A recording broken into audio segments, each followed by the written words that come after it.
The 2024 NFL Draft class has finished up their rookie seasons. This class was loaded with star-studded players at basically every position, but how did they actually do? In this video, I'm going to be grading the first round of the 2024 NFL Draft based on how they performed in their rookie season. This is the second and final part in this two-part series. Last video, I covered picks 1 through 16, and in this video, I'm going to cover picks 17 through 32, plus a few bonus players. If you enjoyed this video, then please drop a like and subscribe if you're new. Subscribing takes just a second and it really helps me out. Thank you, and let's get started. Pick 17, Dallas Turner, C-.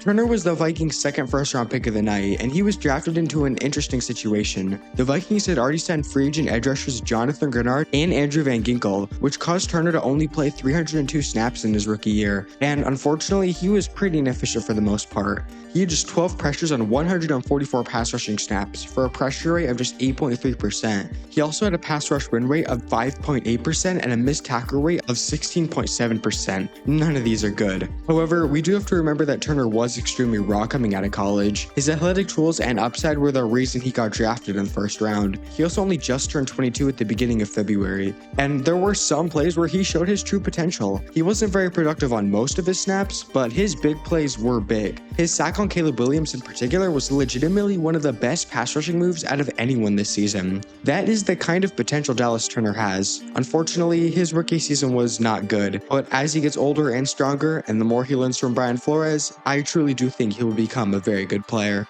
Pick 18, Amarius Mims, C+.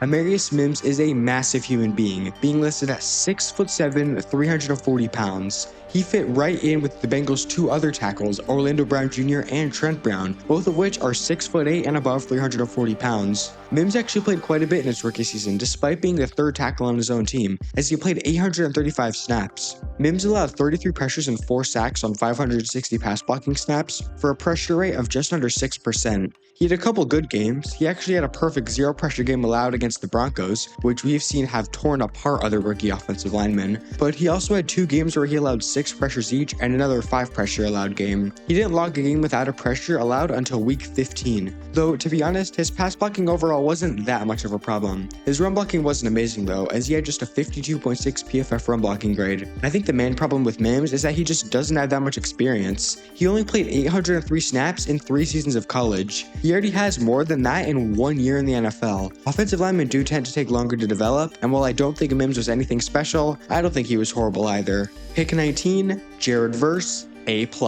He won Defensive Rookie of the Year and was one of the most productive pass rushers in the entire league. What more do I need to say? He finished 4th in the league in pressures with 77. He had a pressure rate of 15.9% and a pass rush win rate of 19.6%. He only had 2 games all season with under 3 pressures. He had 6 games this season with at least 5 pressures. And in his 2 playoff games, he had an additional 12 pressures and 2 sacks. Verse was also really good in run defense, as he had an 81 PFF run defense grade, 41 defensive stops, and 11 tackles for loss. Verse only had one problem, and that was his tackling. His tackling was not good, as he had a missed tackle rate of 25.6%. For that to be his only weakness as a rookie is insane. There isn't anything else to say. Verse is an absolute monster and deserved that Defensive Rookie of the Year. Pick 20, Troy Fautanu, NA. A knee injury limited Fautanu to just 1 game, so I didn't feel that it was right to give him a grade. Hopefully he gets better and has a good second season. Pick 21, Chop Robinson, A. With Verse's amazing season, Robinson kind of got overlooked, but he was still really good. He had 56 pressures and 6 sacks on 344 pass rushing snaps, and his pressure rate of 16.3% was actually higher than Verse's. He also had a lot of really good games, as he had 10 games with 3 pressures or more, including 3 different 6 pressure games and a ridiculous 10 pressure, 1.5 sack game in week 12 against New England. As a pure pass rusher, you could argue that he was better than Verse. However, Verse is definitely a more complete player. For one, Robinson wasn't quite as good in run defense, and if you thought Verse's tackling was bad, well, Robinson missed a third of his tackles. However, that doesn't take away from the fact that Robinson was still an incredibly productive pass rusher, and at the very least is an excellent third down rusher with the potential to be a full-time starter and a high-end one at that. Pick 22, Quinyon Mitchell, A+.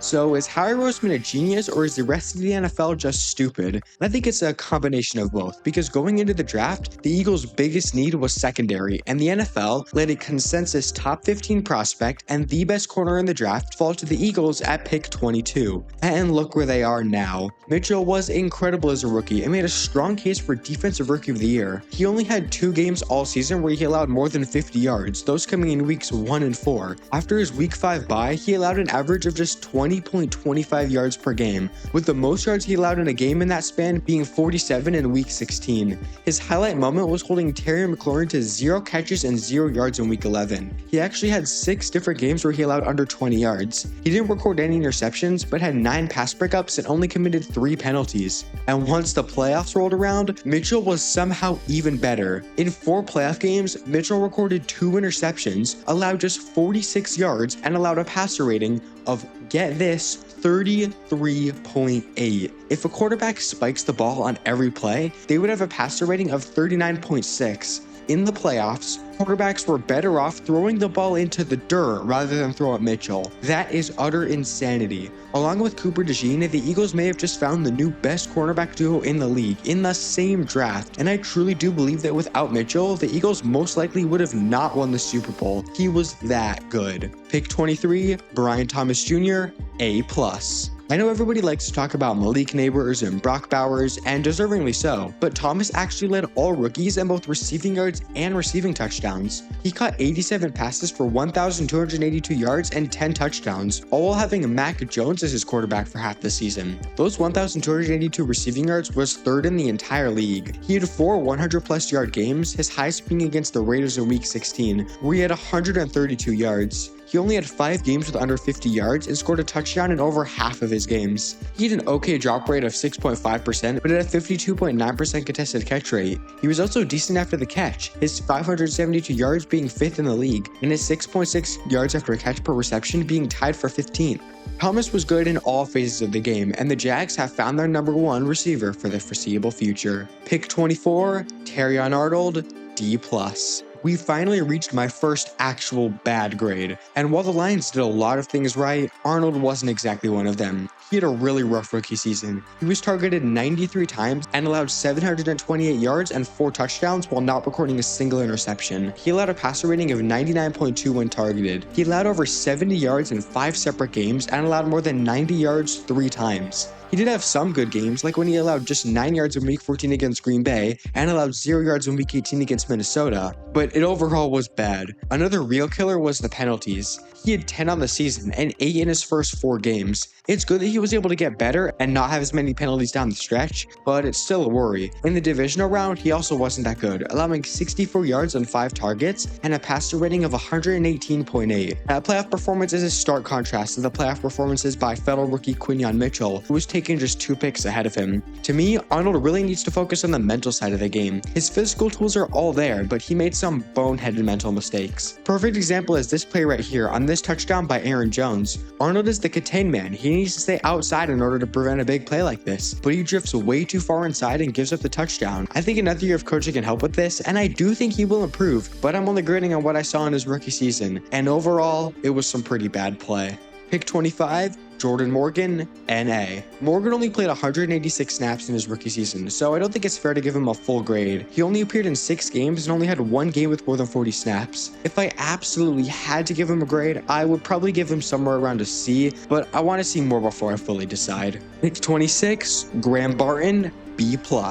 Barton actually played left tackle during his college days, but moved inside to center for the NFL, which, for the most part, worked out pretty well. He allowed 23 pressures and 1 sack on 651 pass blocking snaps, for a pressure rate of just 3.5%. He only had 3 games where he didn't allow any pressures, but he also didn't have a single game where he allowed more than 3 pressures. Was he amazing? No, but it's not like he had some truly disgusting performances like some of the other rookie offensive linemen did. I do think his run blocking could use some work, but that will get better as he gets stronger. To be honest, Barton's main problem was the penalties. He had 13 penalties on the season, which was the most among all centers, and tied for 8th most among all offensive linemen. However, transitioning from left tackle to center isn't supposed to be easy, and it's not surprising that he had some slip-ups. Overall, I think Barton had a really solid rookie season, and it looks like, at least for now, that the Bucs found their solution at center. Pick 27, Darius Robinson, NA. Robinson dealt with a calf injury for most of his rookie season, which caused him to only play 184 snaps all season, and he never had a game with more than 40 snaps. Because of this, I think it's unfair to give him a grade. Hopefully he can stay healthy and have a great second season. Pick 28, Xavier Worthy, B-. Worthy entered the draft with a lot of hype after breaking the NFL Combine's 40-yard dash record, clocking in at 4.21 seconds. Once people saw that he went to the Chiefs, there was even more excitement. But after watching his entire rookie year, I don't think he quite lived up to the unrealistic expectations that he had, but I don't think he was bad either. He got 59 passes for 638 yards and 6 touchdowns. He also added 3 touchdowns on the ground. The Chiefs' offense as a whole wasn't very explosive, and Worthy wasn't able to quite be the next Tyreek Hill, which is not a surprise, and hoping Worthy would be Tyreek Hill right away is just not fair. Worthy got off to a hot start with a 2-touchdown game in week 1. However, he only had 17 yards in his next 2 games. That was unfortunately a bit of a theme for Worthy, as he had games where he would just go silent. He had 6 games with under 30 yards this season, and his season high was just 79 yards in week 17. However, Worthy did become a lot more consistent down the stretch, having more than 40 yards in each of his last 7 games, and more than 60 yards in 3 of them. Where he really shined, however, was the postseason. In 3 games, Worthy logged 287 yards and 3 touchdowns, including a 6-catch, 85-yard, 1-touchdown game against the Bills in the conference championship, and an insane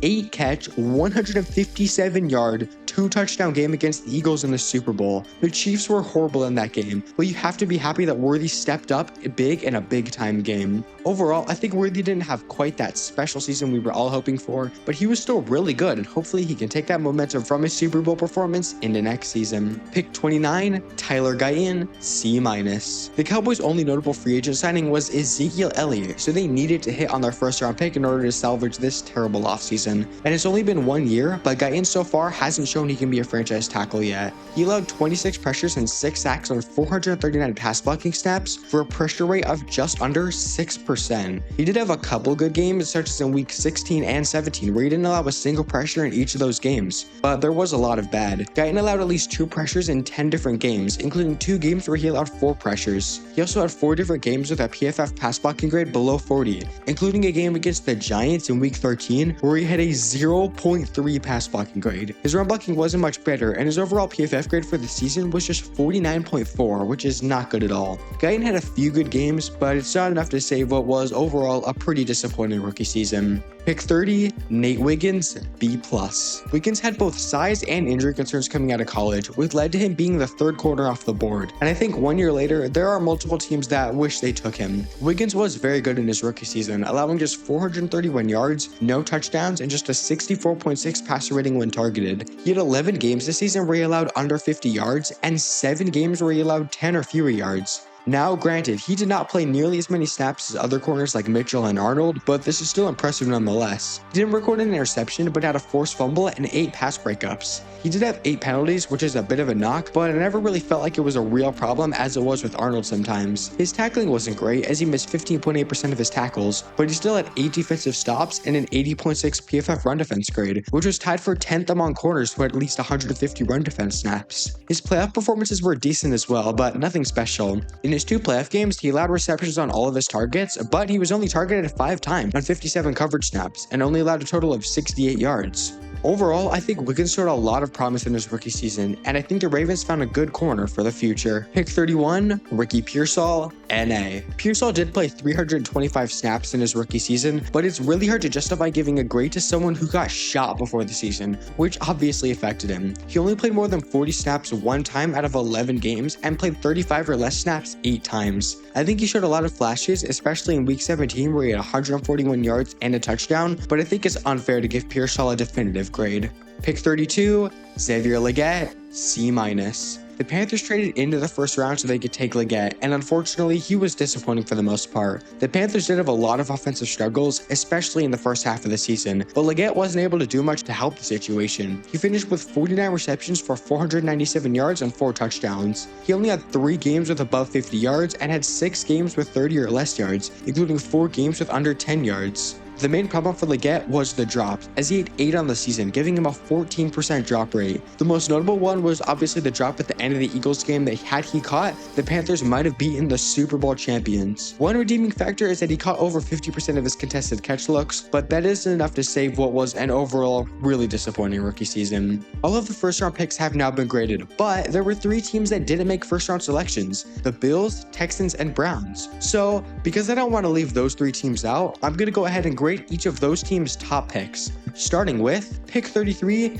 Keon Coleman, C. Despite being drafted into a receiving room without a clear-cut number 1 option, Coleman wasn't able to get on the field very much. He did deal with a wrist injury that kept him out for 4 games, but even in the 13 games that he did play, he only logged 352 snaps and only had 1 game with above 35 snaps. I get the Bills rotated a lot, but to be the 33rd overall pick and effectively be the 4th option isn't great. He was outsnapped by Mac Hollins by nearly 100 snaps. Coleman caught 29 passes for 556 yards and 4 touchdowns. His best game was easily in Week 7 against Tennessee, where he recorded 125 yards. His 19.2 yards per reception was definitely his most impressive stat, as that was good for 4th among all wide receivers with at least 30 targets. His hands were not as impressive, as he had a 14.7% drop rate and caught just 7 out of his 19 contested catch targets. He also basically did nothing in the postseason, as in 3 playoff games, he caught just 3 balls for 22 yards. Coleman did have a few nice moments, but his overall lack of production is what keeps him from having a higher grade. Pick 42, Kamari Lassiter, A. The Texans traded out of the first round with the Vikings, and they used that second round pick they got on Kamari Lassiter. Lassiter was really solid for the Texans, as he allowed 430 yards and 4 touchdowns, but also had 3 interceptions and 5 pass breakups while allowing just a 69.1 passer rating when targeted. His best game was definitely Week 10 against Detroit, where he allowed just 1 reception for 13 yards and picked off Jared Goff twice. He actually had 9 games where he allowed less than 30 yards and only committed 3 penalties, something that other rookie corners struggled with. His playoff performances were even better, as in 2 games, Lassiter was targeted 4 times and didn't allow a single reception. He allowed a 0.0 passer rating when targeted, which is as low as it gets. Lassiter overall had a great rookie season, and alongside Derek Stingley, the Texans have a fantastic cornerback room. Pick 54, Mike Hall Jr., C. Due to the Deshaun Watson trade, the Browns didn't have a first-round pick last year, so their first pick was Mike Hall Jr., 54th overall. Hall only played 232 snaps in his rookie season and was just alright. He had 16 pressures and a sack on 162 pass rushing snaps for a pressure rate of just under 10%. His run defense was pretty solid, as he had 8 defensive stops and a 67.8 PFF run defense grade. He was just fine. That's kind of it. Not much more to say. But that's it. Those are my grades for the second half of the first round picks from the 2024 NFL season. Where do you agree? Where do you disagree? Comment below. If you enjoyed this video, then please drop a like and subscribe if you're new, and that's it for me. See ya!